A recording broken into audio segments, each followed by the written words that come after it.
no less than the cabinet level should be here. Kung nandito ang SFA, bakit hindi yung iba?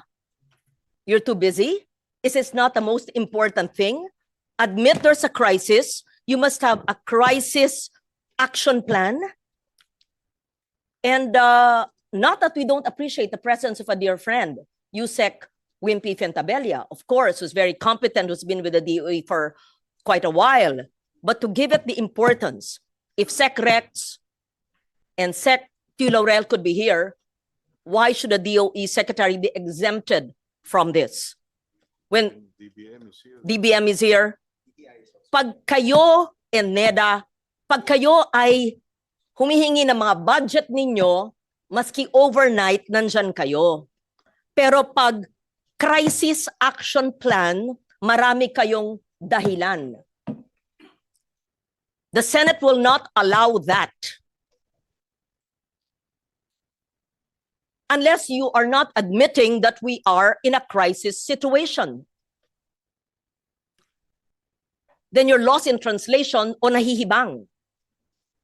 Because everyone must act as if we were an ICU situation. That's how it should be. Not to enrage the people and not to let the people panic. But on the contrary, if they see the government on the ground and having more than what the chair mentioned, so-called motherhood statements, not just curated PowerPoints. We want to see your action plan. How many people, families will be positively affected, if any? And what are the monies, the funds needed for continuing appropriations? And what are the line items in GAA 2026 na pwedeng ikalap maging savings para ito ang gagamitin? Tapos sasagutin ng DOF at ng DBM saan manggagaling ito considering 2.5 months pa lang at aminadong wala pang pera ang gobyerno. Pinapaasa ang mga tao tapos walang ibibigay. Hindi pwede yon. Tapos wala pa ang ibang kabinete dito. Pag sa ibang bagay, mabilis pa sa alas 4. Pero sa krisis, wala. Ano ba kayo? 13 po nag-release eh. Because Dubai plots ang nakalagay. Pero when in fact, 2 days after, kung nasa maps ang trigger, na-trigger na po natin. Sorry. Anong dapat ginawa?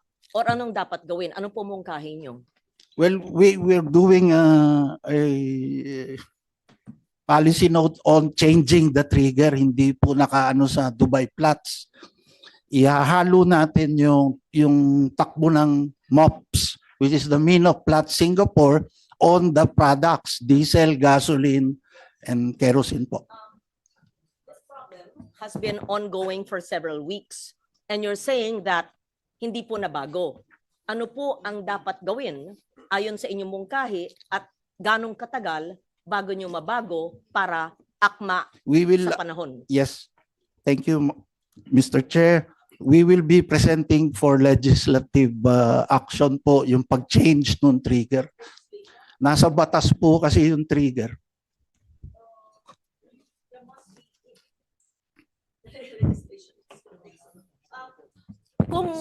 Kung batas po yan, kung batas po yan, kung paano ko lang batas, tanong ko, nabigay na ba nyo sa Senado at sa Kongreso yung bill? Pangalawa, na-certify ba ng urgent? At kung hindi pa, anong sense of urgency ninyo sa DOE kung sinasabi nyo sa hearing na ito na kailangan may batas na ganito, legislation? Number one, are the draft bills in both houses of Congress, have they been referred to the appropriate committees? I did not see a certification of urgency by the Office of the President. If you seem to say, sir, that this is very urgent. Mr. Chair, if I may, we did realize this when the situation unfolded as shown on the graph. So you would see that it's a fairly constant 20, and then when the crisis happened, the market reacted differently now. The spread was increasing very fast, And in fact, we already issued based on the $80 the certification by the DOE. So with this realization, we said that we need to change because with what has recently happened, we need to change the trigger probably to make it more reactive to situations like this. Just to clarify, yung trigger kasi is meant to do two things. One is to trigger the suspension of excise tax. Two is to release the Pantawid Pasada under DOTR. But ito are for purposes of triggering the release of funds. Ang DOE should have a much different trigger. Dapat mas maaga kayo, wag niyo nang antayin yung mga trigger sa loob ng GA kasi hindi yan para sa inyo. Para yan sa release ng funds. No, so ang punto ko, nung nangyari na yung digmaan, ang analysis ng DOE should be very different. I don't think you should blame the trigger. Kaya late tayo umakto. Kasi iba yun eh. Ibang-iba yun. But again, with the indulgence for colleagues, but let's allow DOE to finish first, and then later on we can Thank you. propound those questions. And then after that, we'll go to DepDev para to look at the inflation scenario and also to the Department of Agriculture for the spillover effects to food security. Record, the National Oil and Gas Contingency Plan was in place in 2023.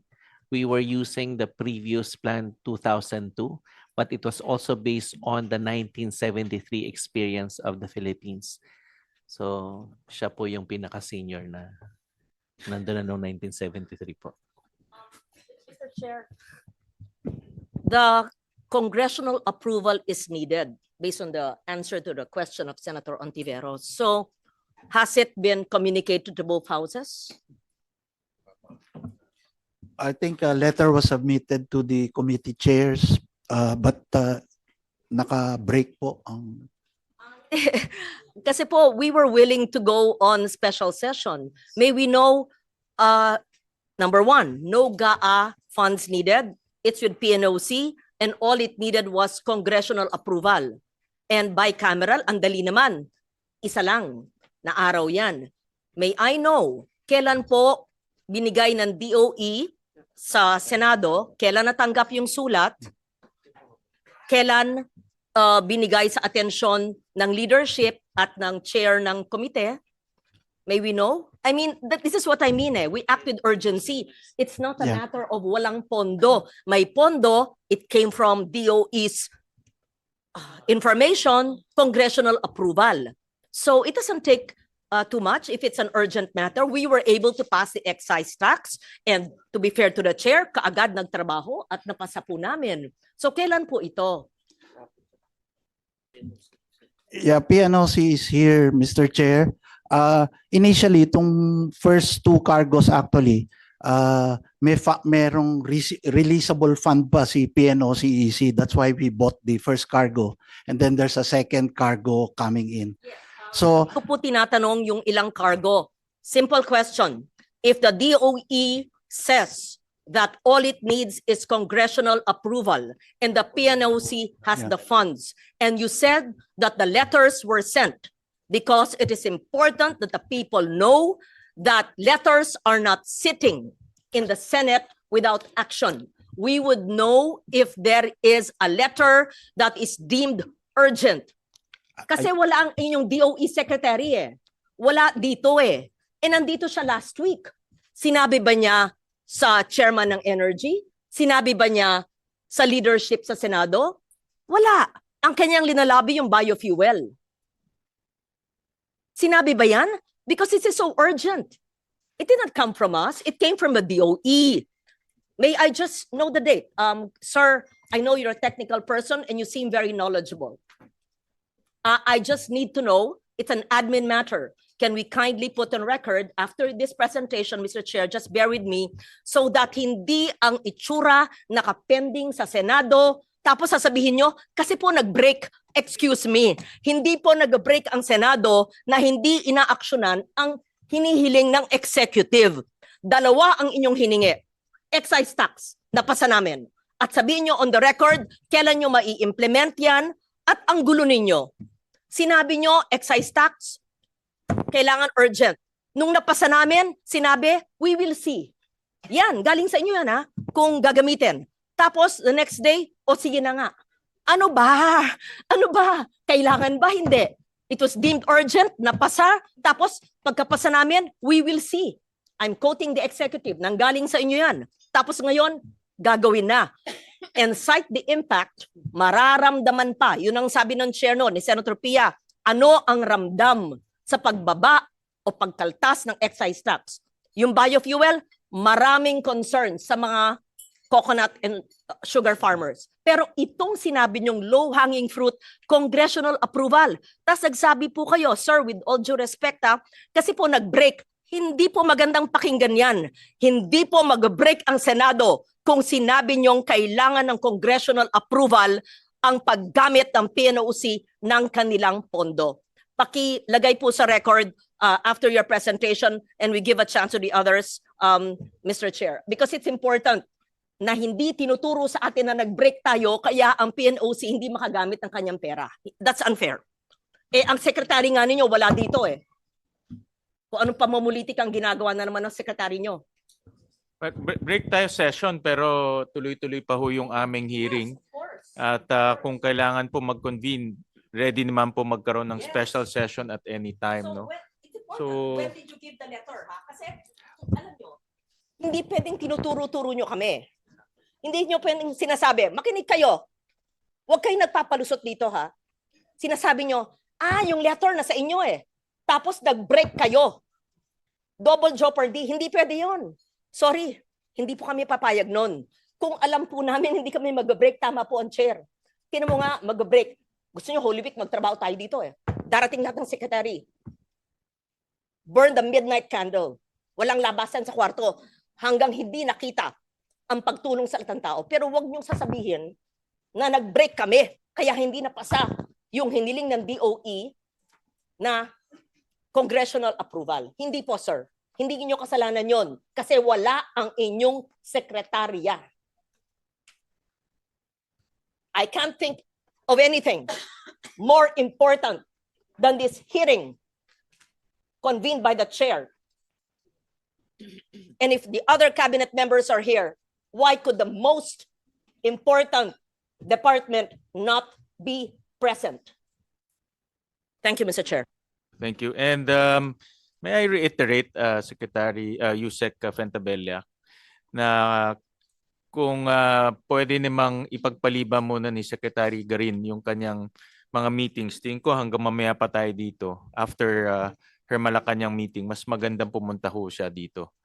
No? Pakisabi na lang ho sa kanya. Pinadala niya sa akin yung mga schedule niya. Tingin ko naman mas mahalagang makausap niya ngayon ang taong bayan para marinig sa kanya mismo kung ano yung kanyang mga plano kung sakaling mawala talaga tayo ng langis. No? So, okay. Go ahead. Can you... Okay. Apologies, Your Honors. Just to clarify, when it was mentioned that a letter was sent, it was for a future action. But we commend definitely the action of the Congress on what we requested. Now, when we saw that there is a need for us to shift, that is a further action. Pero na-trigger na naman po yung dati nating ginawa. And secondly, on this one, may nakita lang po kami another improvement. That's why we immediately sent the letter. But that was just yesterday po. So it's definitely unfair for the Senate to be on the record na naka-break. Pero apologies, but we certainly just want to place it on record that we are doing all these and immediately forwarding our observations to the Senate or to the House. Yung mga nasabi po ni Yusek Sales, yung mga iba po doon ay for future action. The trigger, even though we needed to shift, na-trigger na rin po naman siya. So, ang sinasabi lang po natin, paano po ba tayo may improve moving forward? And also for the PNOC, there are funds available. But how do we improve further? Yun po, that's why we sent that letter yesterday, just to set the record straight po. And definitely the Secretary will be informed po of the Chair's message. Thank you very much po. Thank you so much to our dear friend Yusek Wimpy for clarifying that. it is important we put things on the proper perspective and accurate. Kasi pag soundbite lang, kailangan congressional approval. Pangalawa, kasi nag-break. Hindi pwede yon. Imposible naman namin hindi inaksyonan. Kahapon lang pala.